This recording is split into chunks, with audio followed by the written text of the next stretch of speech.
Hi, so welcome back, and in this video I wanted to explain about my research and my contribution in machine learning through my research. So this will be a basically a few several part series of me explaining about my own research, which is into a biomedical field, and so that you can understand how these tools that you learn from instructors, let's say some algorithms, some nonlinear least square curve, or linear least square curves, or ordinary least square curve, or gradient descent, these are useful in industries and in research field basically. So my research was into bioimpedance measurement. Now through this series I will be explaining you from how did we gather the data, and then how we produce a informational result about that. So in this video I will be explaining you what this research is and where can you find its practical implementation basically. So starting with the name itself, I've repeated several times anyway. So it's bioimpedance measurement. That means you actually get to know the body water content of any human or any animal or anything, but it's basically for bioimpedance, anything bio.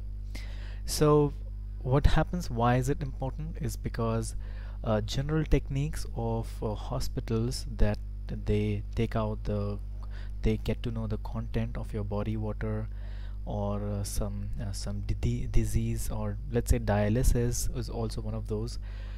They get to know that by some kind of taking up the blood and getting to know about some content of that, and then suggest you about the content of the water, because water contributes to almost like 70% of your body.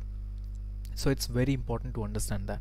Also, one of the great application of this research is into bodybuilding, wherein bodybuilders have to go at body fat percentage below 3% or 4%, which is sometimes very unhealthy and very dangerous for your body.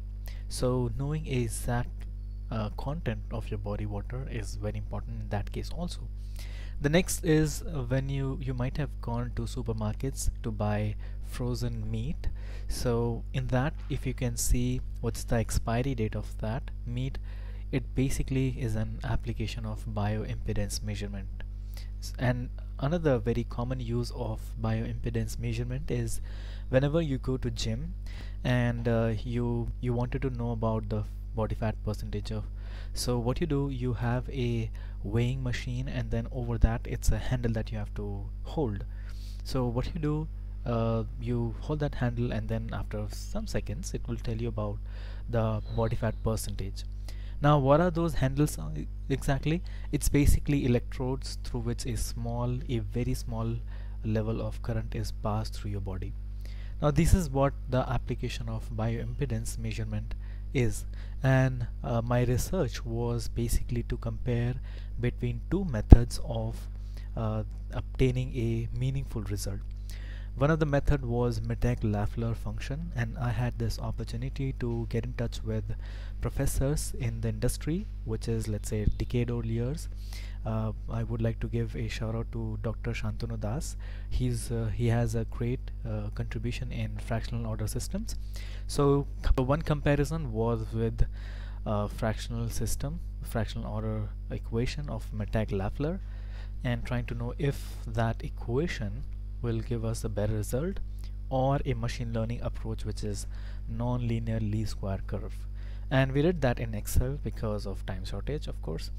The goal of the research is to get to know and extract the parameters, and trying to know the content of the body, uh, and extract the parameters and suggest different industries based on that.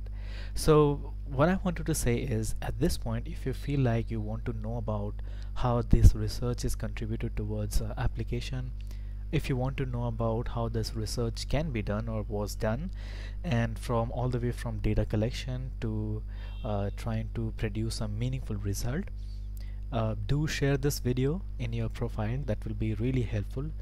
And if not, at least you can like this, so that you may not be interested, or it may not be useful for you at this moment, but somewhere would be in your profile would be interested to know and explore more about this.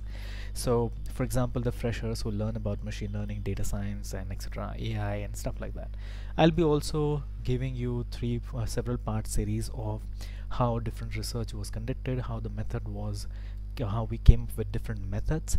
So please share the video, and that'll be a great thing that you can do as a help or for spreading the word of knowledge.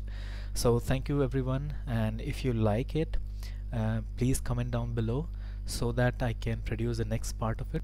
In that I will be talking about how this research was carried from all the way from data collection to final result, and we'll be breaking that into maybe 2 or 3 videos. So see you in the next video. Bye bye.